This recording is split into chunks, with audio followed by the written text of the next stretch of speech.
Presented in 2021. This is a unique situation where we've got two fellow addresses. And today I'd like to introduce to you Cynthia Rogers. She's our 2020 fellow, and she will be presenting When Rent Seeking Smacks You in the Face, TIF with Motivated Reasoning. Cynthia got her BS in economics at Kent State University, and then she went on to get a PhD in economics from the University of Pittsburgh in 1994. And her first full-time academic position was at West Virginia RRI. And she came to OU, University of Oklahoma, for a tenure track position in 1997 and was promoted to full professor in 2015. Cynthia's work specializes in regional and urban economics with a focus on state and local public finance and economic development policy. She's published more than 30 articles in peer-reviewed journals, including Journal of Labor Economics, Journal of Urban Economics, Journal of Regional Science, National Tax Journal, Regional Science and Urban Economics, and the Southern Economic Journal, among others. She serves on editorial boards, including Review of Regional Studies, Journal of Urban Affairs, Growth and Change, and she was the past president of the SRSA. Her research informs policy by advancing empirical research. She's done various consulting with Oklahoma Office of State Finance, Oklahoma Department of Transportation, Tennessee Valley Authority, USDA, and Appalachian Regional Commission. In 2016, she was appointed to the State of Oklahoma's Incentive Evaluation Commission, and we're happy to have her present her current research today for her fellow address. Cynthia? Thank you for that very generous and kind introduction, Dayton. I appreciate that. So what I'm presenting today is a personal story. And the title, When Rent Seeking Smacks You in the Face, was actually something one of my colleagues, Greg Burge, said. And I said, when I was talking about this tax increment finance situation in my hometown of Norman, Oklahoma. And he said that, and I said, you know what, that sounds like the title of my address. So this is more of a story, and hopefully, I'm sure many of you have experienced the same situations in your own hometowns or your own states. And also, it's a TIF, we know about tax increment finance districts, but thinking about motivated reasoning is a new thing for me. And I credit that to my husband, philosopher, co-author, helper of all things in my life, who's working on a book with a fellow and they introduced me to this motivated reasoning concept, and it really struck a chord with me. So this is, my address, and it really has to do with my personal efforts to guide policy in my own hometown. So it really is true what they say, you can't be an expert at home. And you can try, and I certainly have tried, and maybe some folks will get some insights from this for their own personal battles, but also for just more generally informing research. So the thing I love about regional science and regional economics is that it's very applied and policy oriented. We really do have the skill set and the interest in directly informing policy. I love this quote by Dan Rickman. He said it several times, but I remember him telling it at an SRSA meeting that our job is to provide speed bumps on the road to bad ideas. And we do this in many ways. We do the research. We present our research to decision makers.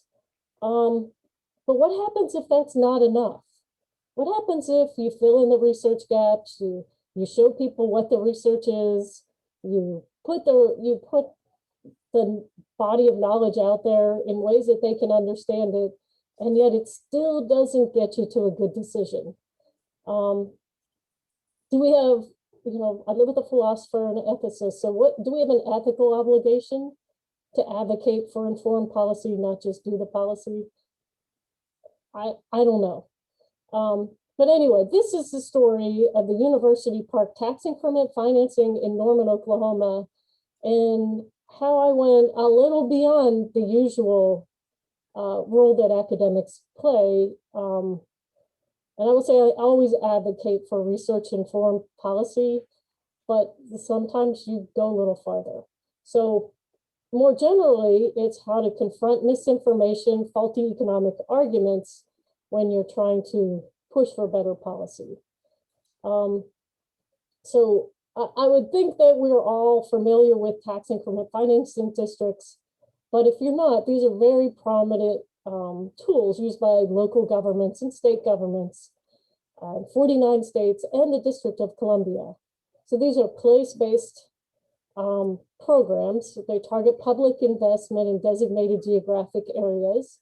They started out as tools to address blighted areas in inner city neighborhoods. So they're justified on the but-for grounds. But for this investment, development won't happen, growth won't happen in these areas. The way they work is you create the area and then you siphon off a portion of the growth in the tax revenues. So you set the base at the level, at the pre-TIF level, and then as the tax base grows, you grab some of that and recycle it and funnel it instead of to the regular taxing jurisdictions. You take some and you put it into a fund to be used just for investment on infrastructure and sometimes other things in the designated area. What is neat about these, what governments like about that, is you can do debt financing without issuing general obligation bonds. And the reason that's a good thing is it protects local governments because they don't fully back the debt. They also don't have to go have an election to get voter approval for the general obligation bonds. So they're more flexible for local governments and provide some protection if these deals go poorly. So if you hear governments, they'll talk about they're a tool, and they certainly are. But there's trouble with this. I think there are papers called Trouble with TIF, but the trouble is that you siphon off tax revenues that would normally go to school districts or other special taxing jurisdictions. And these other jurisdictions may or may not have some say in the project. You can have negative spillovers from cannibalization depending on what the project is. You could fail to generate net new activity because the projects don't pass a but-for test. So maybe this project was going to go there anyway, and what you did was you subsidized this with public funds that weren't needed. And then it's also hard to hold your private partners accountable, especially when you put in upfront investments, and then if they don't come through in the end, you've already spent the public funds. So the University North Park TIF is an area in the northwest part of my town of Norman, Oklahoma. So Norman is on the southern edge of the Oklahoma City metropolitan area. So we're in the metro area formally, and we're a university town, but we're also connected with the Oklahoma City metro, Oklahoma City happenings. It's this land was owned by the university. It was deeded to the university after the Air Force didn't need the airport anymore. It's along I-35, which is basically a NAFTA corridor. And what happened was the university owned this land, but there were pretty strict regulations about what could go on the land because it was right next to an airport. And then in 2001, the FAA changed regulations. Basically, they reclassified the airport so that now the buffer between the airport and development became much smaller. And this land became available to develop. So in 2004, OU Foundation, so the university deeded the land to OU Foundation, and OU Foundation approached the city and they wanted financial assistance to develop the area. And then in 2006, we created this UMP TIF with a spending plan of up to 54.7 million of the increment that would be collected. And it had a bunch of stuff, roads and traffic improvements, a park, lifestyle center, which is supposed to be a high-end retail shopping district that would be a regional draw, so people would come shop in Norman, a conference and cultural facility, and then some economic development incentives. So a bunch of stuff was going on in here. And I will say that in 2006, I wasn't really paying attention to what was happening at City Hall. But a colleague of mine who happened to be the mayor, actually she wasn't the mayor at the time, she was my city council representative. And she called me up in her way and said, I'm sure you're aware of this, but, which was her way of saying, hey, maybe you should pay attention to this. And I did start to pay attention. So this land was primed for development, the fast growing NAFTA corridor. Even the developer said that. They said that development was likely to happen without the TIF, but at a slower pace. The anchor store, which was a super target, basically relocated from core Norman to that location, but they were relocating and already building before the TIF was in place. There was a promise of these high-end stores, like people were saying things like a Neiman Marcus, but it was pretty clear that Norman lacked the density and affluence to support such types of retailers. We still don't have them. And spectacular was not going to happen. So all of these things were known and were in the paper and were presented at city meetings. And all of these things challenged the but for. Would this land develop but for establishing the TIF and pumping in public dollars? So that brings us to the question of, well, why did city council, 5 out of 9 city council folks approve this? Why did they go along with this, even though there were these serious and legitimate and documented concerns? And I'm sure we all see development decisions that we scratch our head and say, of course, that's not a good idea. So this brings up motivated reasoning.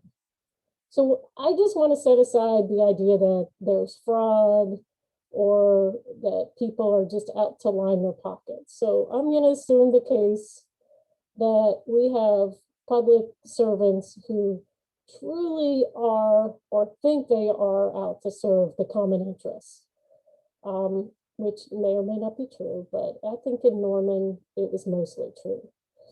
So what is motivated reasoning? It's where you set up standards of evidence that are going to tip the decision towards your desired outcome.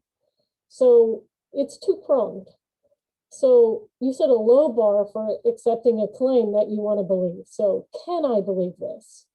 Is there a reason that I can believe that this decision is good or makes sense or is justified? Can I? Then on the other side, you set a very high bar for evidence against what you want to do, the decision you want to make. Must I believe the opposite to be true? Must I believe that the but for doesn't hold up? So by setting a low bar for validating your belief and a high bar for discrediting it, you bias your decision towards the thing you want to believe. And I think once you start looking at things in this perspective, the light bulb will go on and you will see it. And this can explain why public officials are willing to buy into projects that appear to be a bad strategy, that we know that experts can tell you, that experts might tell you. So when it comes to the UMP TIF, an example of, there were repeated claims of it's going to be spectacular. There were projections that the area would grow, but these projections were all based on a single best case scenario.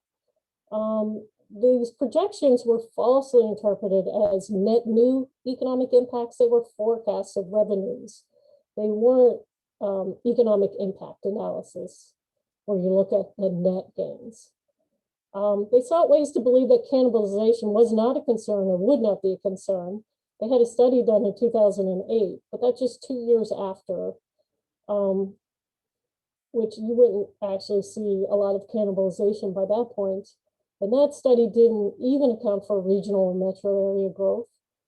So that study was very naive, to put it kindly.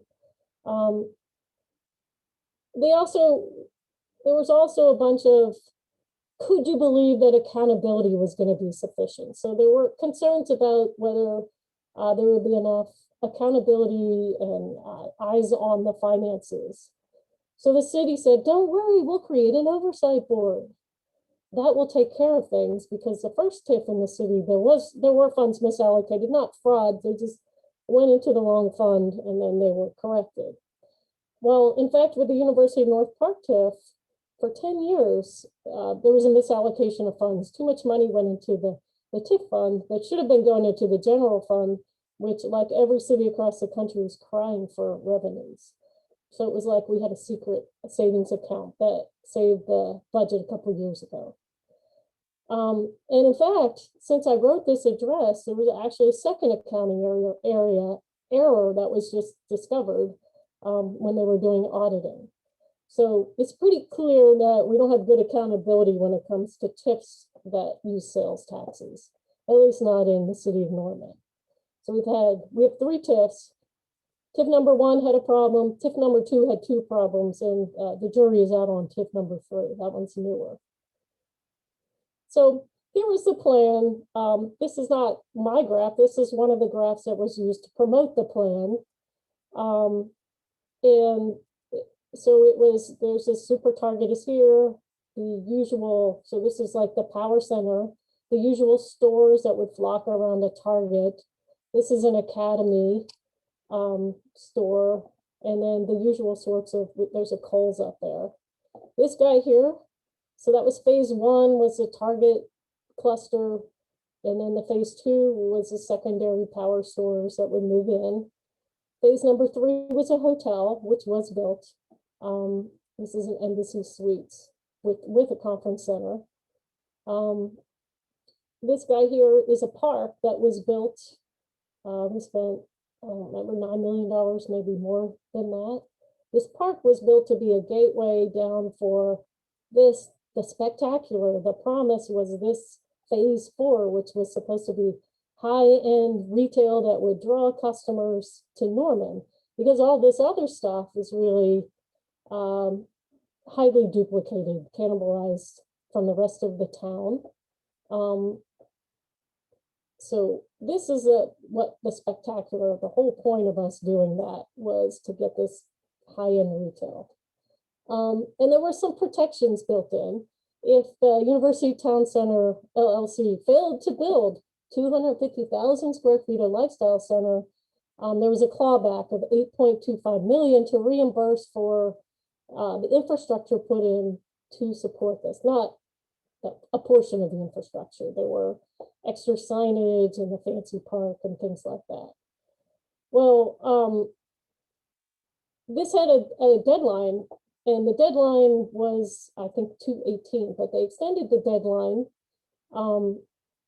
in exchange for performance standards. And here's one where I was completely wrong, because when they extended the deadline and added on these performance standards, I said, well, they're not meeting the low ones. This is nothing. This is giving up nothing.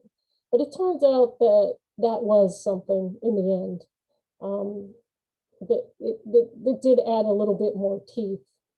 Although you'll see that then this requirement was eventually dropped.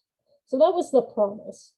And it fell short to deliver, because to date, so it's 2021, not a single square inch, nothing has been done on phase 4. Not one bit. And that was the spectacular, that was the whole driving force of public investments here. So what happened? Well, the plan failed. People noticed that they didn't get their high-end retail center, and the city needs money. We can't afford the increment. At this point, it was up to about 10% of the general fund, which is a lot. So in comes this proposal to double down, actually triple down on this by, let's build an arena, a basketball arena for OU basketball team, and a multi-purpose event center. And then there were other things to go with it, like a fairgrounds and more roads and an entertainment district, which just really means a bar district, and a parking garage. So to save the UMP TIF, actually to help UMP not have to pay the clawback, they tried to pitch, well, they did pitch this major expansion of the project with an arena.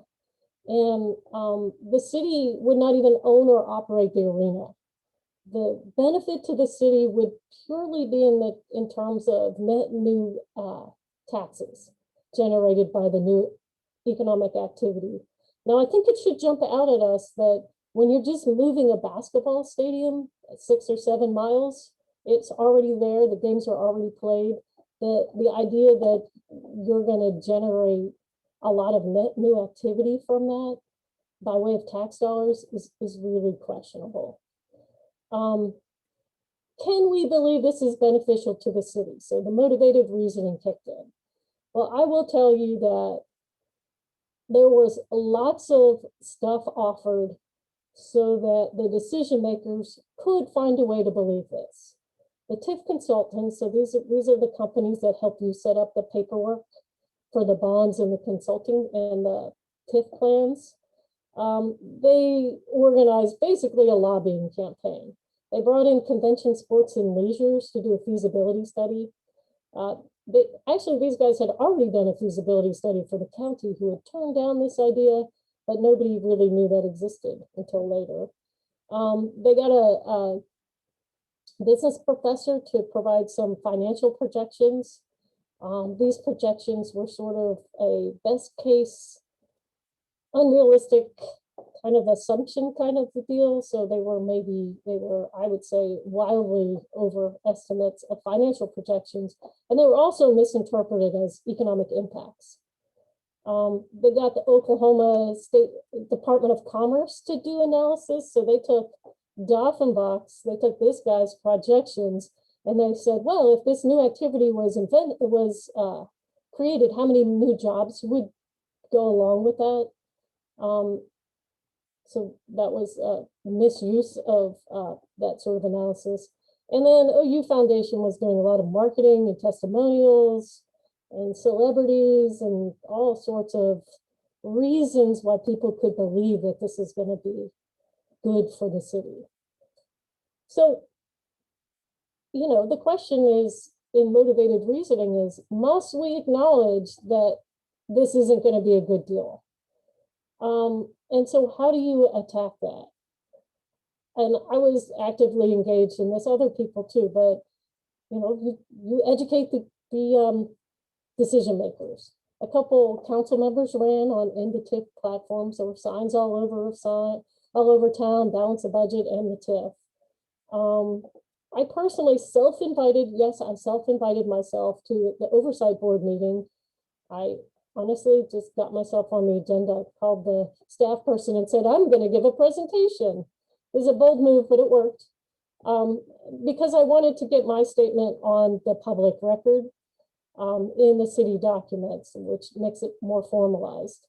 There were public forums and panel discussions organized by various groups, including OU student groups. I was very proud of them. There was a lot of social media activity going, Facebook, blogs, Twitter, with information plus the usual, you know, name calling and messy social media stuff.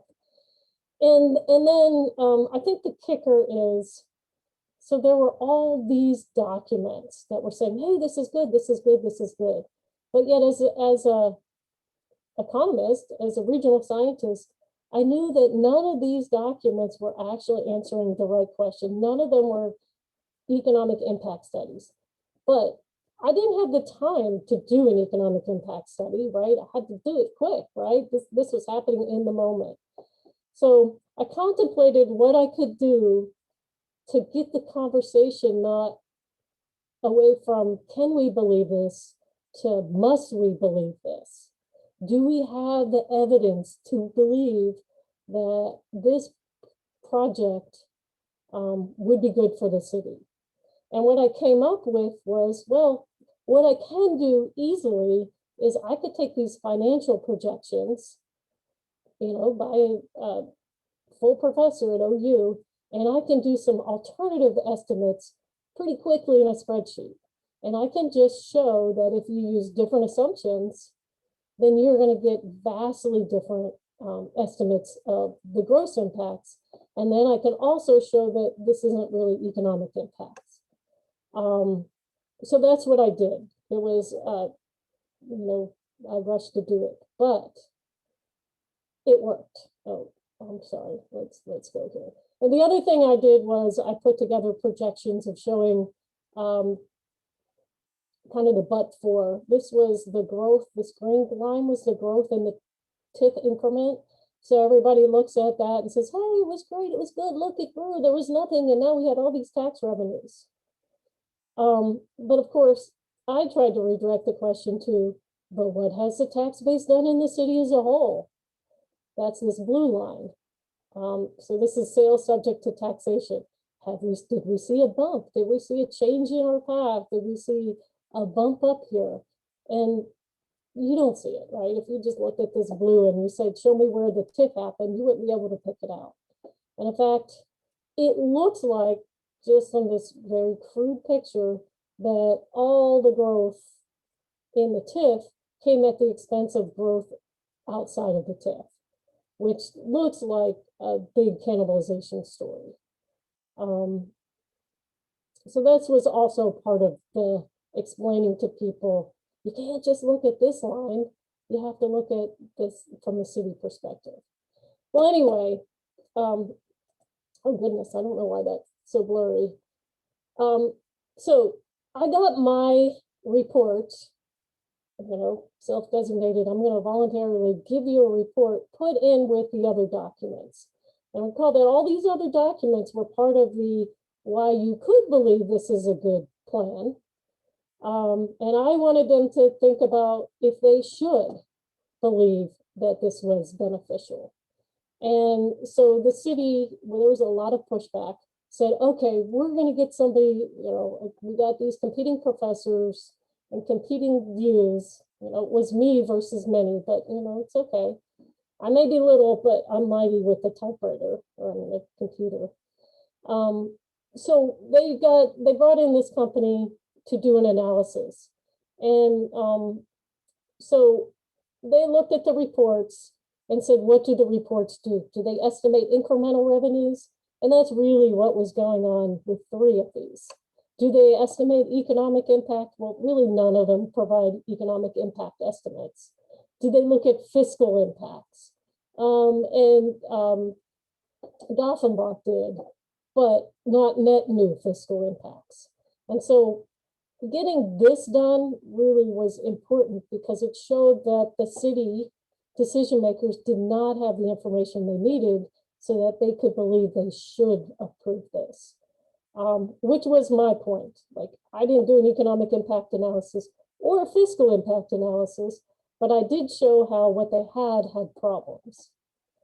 And this was crucial. After this report, the arena died. The arena plan died. And OU Foundation actually withdrew the plan. They didn't want it to get voted down, so they withdrew it. But that really wasn't the end. What happened was, in their pitch to try to get the city, taxpayers to pay for an arena, taxpayers really got down on the UMP TIF altogether. So it backfired. And then just 1 month after the city was going to increase spending in this area, they said, you know what, we really need to get rid of this increment diversion because it's killing the budget. So this is an incredible revelation. They were going to triple down And then 1 month later, they're like, we can't afford this. So I personally felt like killing the arena plan and getting better analysis on that was a huge victory for folks that like research informed policy. Okay, so they looked at 10 options, how they could stop this increment without continuing through the whole amount. And they entered into a memorandum of understanding with some basic terms. But this was just, we're going to negotiate out what's going to happen. And it wasn't a very good deal either. I can tell you some details. But we're going to combine it with another project in town, which was quality of life events, a multi-sport event, a competitive pool. So they were going to put that in the University North Park area instead of some other place in town. And then there was some shifting of costs of roads. The developer was supposed to pay for overage costs, and now the taxpayers were. It removed the clawback, so that clawback that they upped the standards. Hey, there's no clawback. And then there were some incentives, and it lowered the amount of incentives, but it made them really easy to get. Basically, no requirements. You don't even have to open the doors for the businesses. So I call this the great debate and switch. But sometimes you just need to be provocative. So we didn't get this lifestyle center, which was supposed to be the regional draw. And now the developer doesn't have to build that and doesn't have to pay a penalty. And the penalty was really reimbursing us for this nice stuff here. And then instead of this area being developed with private funds for something that would generate tax dollars, now the city owns this, is going to build some sport and pool, competitive pool that will serve as a regional draw. So this was supposed to be the regional draw, private investment, but now we're going to use public funds to create the regional draw on land that the public bought from a private developer. So I call it the great bait and switch. And then we're going to put in this road, and that road would have been part of the TIF before. So I didn't like this deal at all. I didn't like giving up on the penalty, the public protections. I didn't like that now the city is going to be developing this land. So the city bought this land and developed it for the park, and now this land is public. So I didn't see this as a good deal. And this was a graph that I put together to try to explain to people what was going on in this deal. This was another sort of thing of how do you connect with people. These were the incentives. The original plan had incentives, but you had to have some high performance thresholds, high dollar per square foot of sales. And then they lowered the amounts.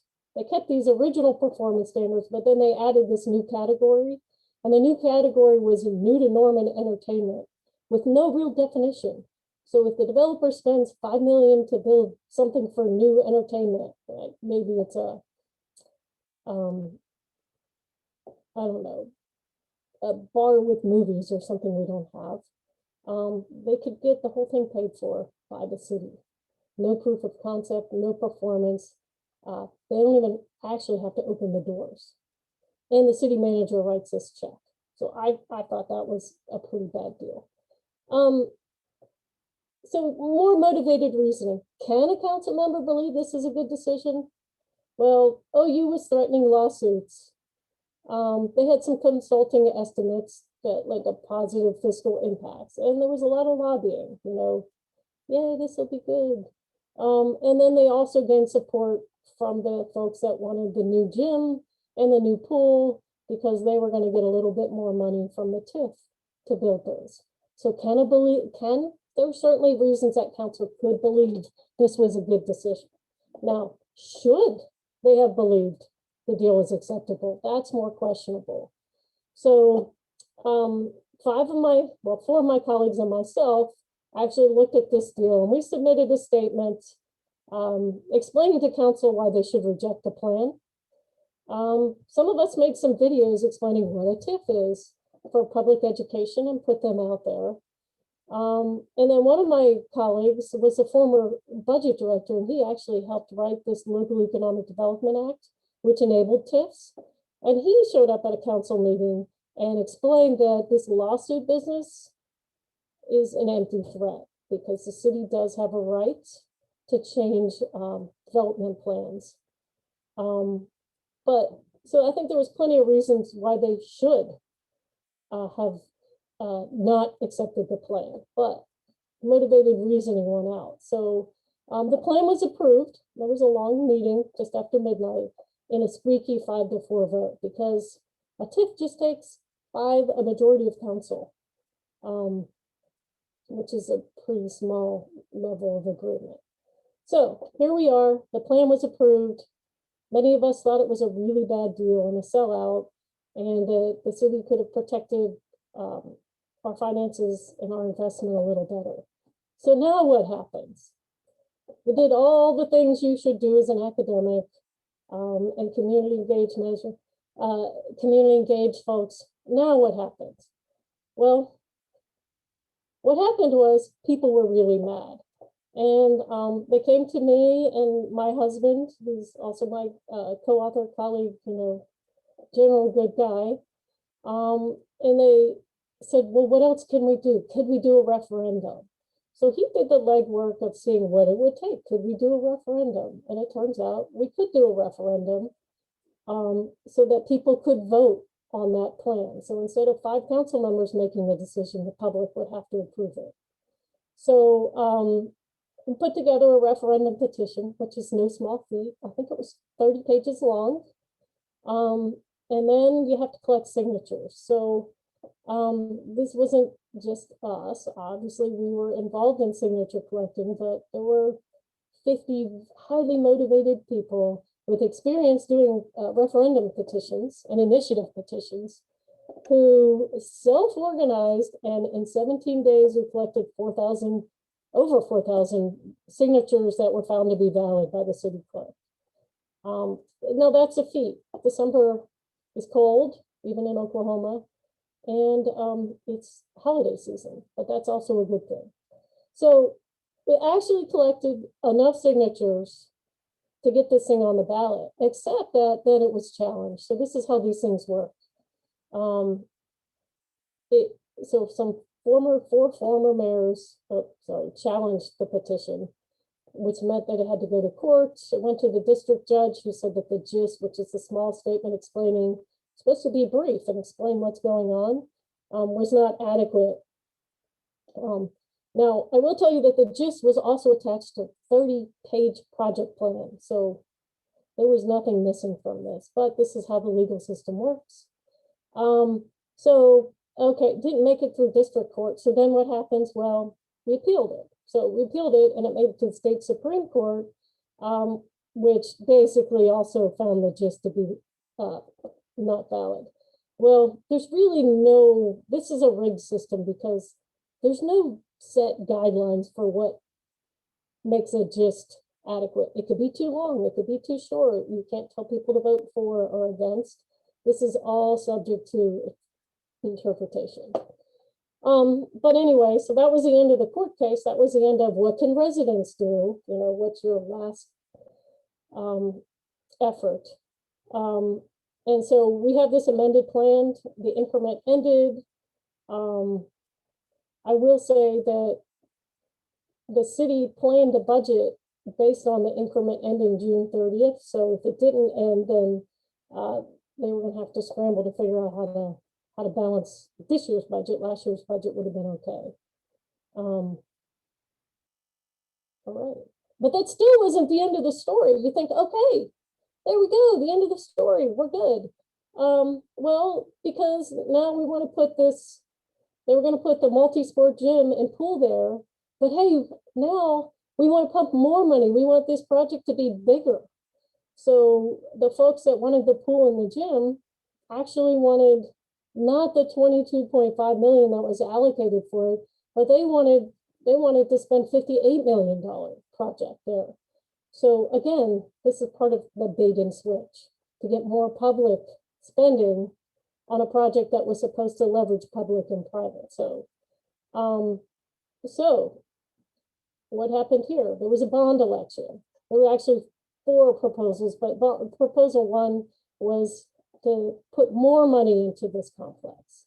And so that bond did not pass. And so maybe now that's the end of the story. The TIF is still operating. The increment isn't going on, but there's still $5 million for incentives in that fund that have yet to be spent. The city manager gets to make that decision with zero insight from council if they don't demand it. So the TIF's not over. The arena idea could still come back. Anyway, that was my story. So what's the conclusion of my story? And I think this is just something for us to mull over. If you think about things in terms of motivated reasoning, I think it helps us to see why we see these bad decisions that are made, because decision makers focus on, can I believe this? Can I find a reason? You know, there's all these things, but I'm just going to focus on, I think this will be good for, you know, X. And they find a reason to vote that it's a good decision. Versus thinking about, should I? What is the evidence of when am I weighing everything? So we'll see that TIF deals in particular are susceptible to motivated reasoning, inflated promises, and bait and switch tactics, because you get folks concentrating on the can I believe and not the should I believe this aspect. TIFs, you can circumvent reporting requirements. Actually, in the state of Oklahoma, some governments don't even keep TIF records for the length of the TIF. I've been working with a legislator who's trying to write some legislation to counter that. You don't have good auditing frameworks, so our TIFs had 2 misallocations, 1 TIF, 2 misallocations. That's not a very good signal. There's no consequences for ill-conceived deals. So, you know, the mayor supports something that's bad, and she's long gone, or he's long gone before this basically the bad shows up. The consulting estimates, nobody ever asked how good I did. People looked at me like I was crazy. Well, how good have their forecasts been on other such projects? Nobody asked that questions. And there's no penalty if they're wrong, because mostly these consulting firms, these feasibility studies, they're paid to make things look good. They're really just marketing companies in the guise of forecasts. So what are our solutions if something like this comes to your town and you're confronting motivated reasoning? And I'm pretty sure something like this comes to everybody's town. Well, we really were pushing for a public vote on the TIF, and we're still pushing that the public should get to vote on things like TIF that involve 25-year projects and borrowing and diversion of taxes. We also, in a paper that I worked on with Ellis and Hayden, a law professor, if we can frame this as a duty of care. So the duty of care is, have I done my due diligence? And I think this helps us get to the second part of motivated reasoning. Should I believe this is a good decision?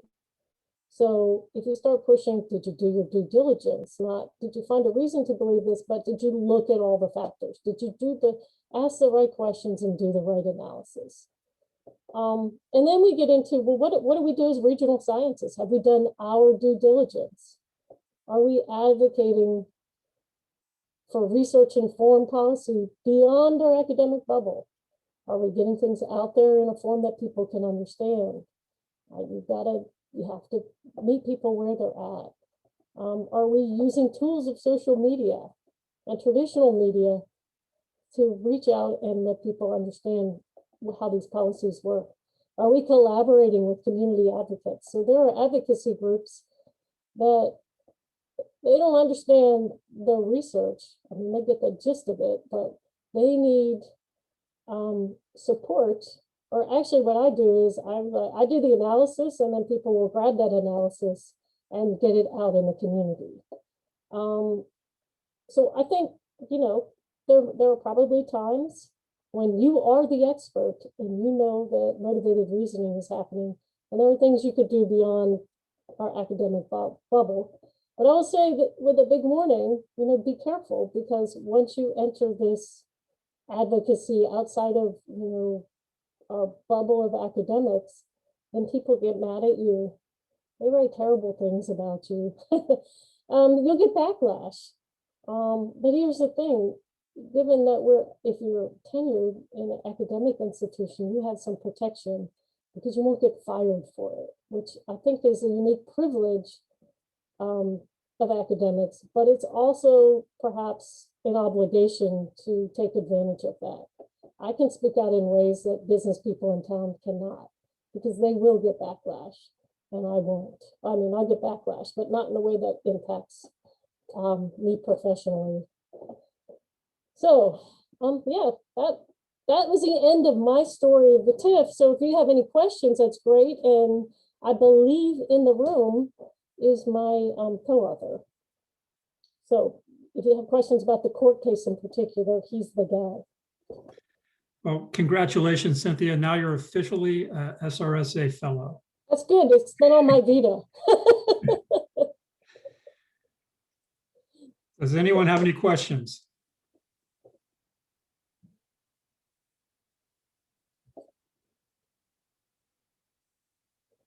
Oh, I've stunned everybody into silence. Yeah, so Hey, Cynthia, this is Krista. Can I ask?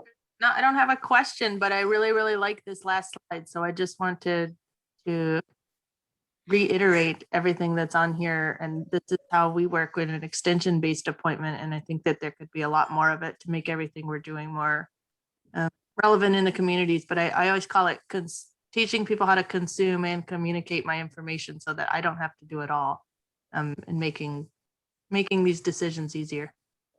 And I think that's it, right? We get ourselves, I always feel like I'm spread very thin. But what I have done is, I have a following. People will come and ask me questions about X, Y, or Z. And if it's something city related, I probably have analyzed it. I can provide them with, here's a slide, and educate people so they can go educate others, right? You have to leverage. And there's a lot of resources. There are a lot of advocates out there who will do the media work for you, who will do that outreach, but you have to give them the resources. So it's like we're an intermediary between the academic and doing the research and getting it, translating it to folks that can help inform or push for, I would like to say, I advocate for research-informed policy. That's what I do. Yep, I call it informed decision making. So I totally thanks. Exactly, and it's hard because if you're an untenured faculty member, not every department gives you any kind of credential, or, any kind of kudos that helps you get promoted. So that's difficult. Now, my department has been very, very supportive of what I call my outreach and civic engagement activities. In fact, the university gave me a big award for this, which I laugh about, because much of my activities have been fighting some of the actions by my university. But okay, that's okay. That's because the academics gave the award, not the OU Foundation. So it's difficult, right? It's really difficult, because who has the time? I wrote the paper. Now I got to go explain it to people who aren't academics. But I think there are ways of, and I know we talked about this for the review regional studies or whatever, there are ways of just doing small add-ons to the research that you do. The 1-page or 2-page white paper, or a couple of slides that explains your results that would be easily accessible for non-academics.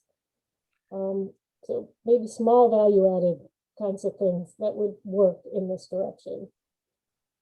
So Cynthia, there was a lot of pushback early on in this project, and typically these projects don't get a lot of pushback. Given the amount of pushback that was early on in this, there really wasn't much due diligence done. I mean, it was just kind of like, oh, go away, don't bother us. Do you know why that was? I mean, why did they just not hire a independent firm to go out and take a look at both the tax impacts and the economic impact? Yeah, well, I will say that if I knew then what I know now, and we had Facebook and social media, there would have been a lot of pushback. But I think it just takes getting that pushback organized.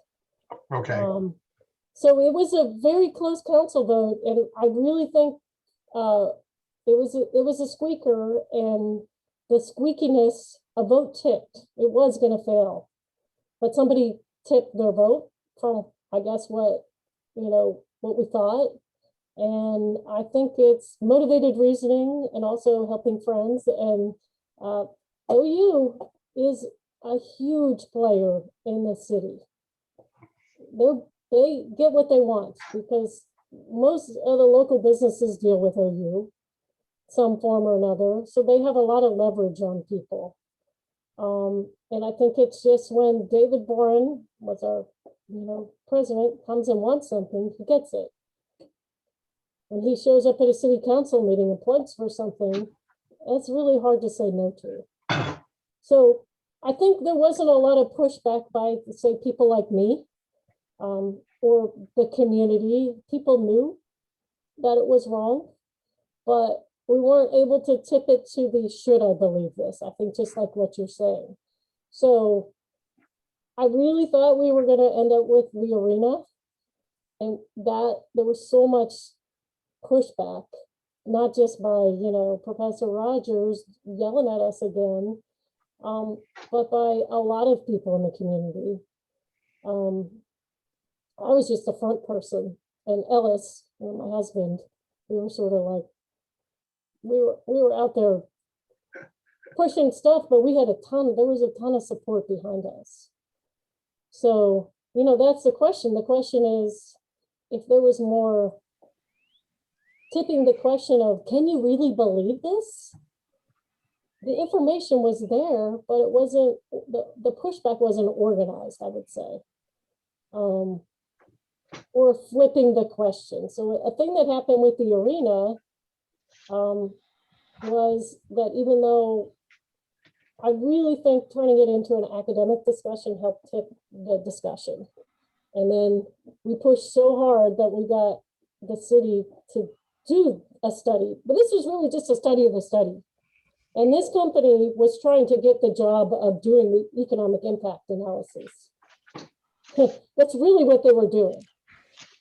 They were job interviewing, but they didn't get it because the city's like, no, we're done. We're just done with this. So, yeah. Cynthia, a question for you. Kind of the line between education and advocacy. I mean, it's kind of one thing to, to lay out the pros and cons of a proposal where the cons definitely outweigh the pros, but then to take that next step and actually go on the record of saying this is a bad idea. Could you talk about that kind of where that line is and when it should be crossed and when it shouldn't be crossed? I crossed the line. I'm just going to tell you that I advocated for research-informed policy the whole time. And I think everybody has to make that decision for yourself. But when clearly the research is against the plan, so this is me personally, everybody has to decide it, but when clearly you see advocating for something that I think the empirical evidence is pretty solidly, this is bad. I think then, so here I was advocating, I advocated strongly against the arena, which is here's the information and here's why it's bad. Why did I didn't spend any time talking about the potential pluses because there were already a body of stuff out there about the pluses, but none of these address the cons. So I focused on the bad. And it's a line, right? I crossed the line. I became activist. I personally collected signatures on a petition as a personal person, as an individual in my community. I got out of my academic world and collected signatures. I think I collected over 300 signatures myself. So that was crossing the line. That's not as a professor, that's me as a citizen, I think this. And I don't know where the line is, but what you can do is, so this last slide, something you can do if you don't want to cross the line is you collaborate with people who are activists and you provide them with the information and they take your information and use it to pitch one side or the other. Sorry to jump in here, but the next session actually starts in ImPlan in 5 minutes, and I want to give the people who are running it time to get that set up. Absolutely. Well, we can talk later. And thank you guys. I can't really see who's here. I can just see a couple. I see that there's 18 people here. Thank you, Cynthia. Thank you very much. Thanks for listening to my story.